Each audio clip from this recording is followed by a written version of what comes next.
আসসালামু আলাইকুম। আশা করি সবাই ভালো আছেন। আমাদের গ্রিন হাউসের ক্যাপসিকাম গাছে এখন ফল পাকতে শুরু করেছে। সবুজ থেকে রঙিন ক্যাপসিকামে রূপ নেওয়ার এই সময়টা চাষিদের জন্য সবচেয়ে আনন্দের।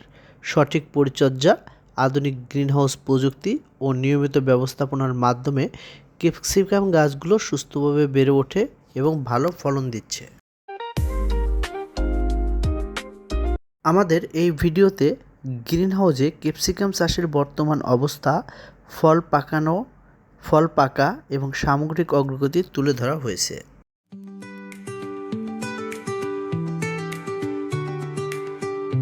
যারা গ্রিনহাউস ফার্মিং, আধুনিক কৃষি বা লাভজনক ক্যাপসিকাম সম্পর্কে জানতে চান, তাদের জন্য এই ভিডিওটি অবশ্যই উপকৃত হবে। যদিও এর আগে আমরা আসলে অনেকগুলো ভিডিও আপনাদেরকে দেখিয়েছি যে আসলে ক্যাপসিকাম চাষ পদ্ধতি কিভাবে হবে, হাইড্রোপনিক সলিউশন দিয়ে যারা চাষ করতে চান তারা হাইড্রোপনিক সলিউশন কিভাবে তৈরি করবেন, এবং সেই সাথে আমরা দেখিয়েছি যে আসলে হাইড্রোপনিক সলিউশনটা কিভাবে গাছে দিতে হবে।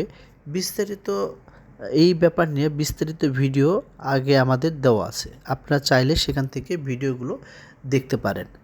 তো ভিডিওটি যদি কারো ভালো লাগে তাহলে অবশ্যই লাইক, কমেন্ট দিয়ে শেয়ার করবেন।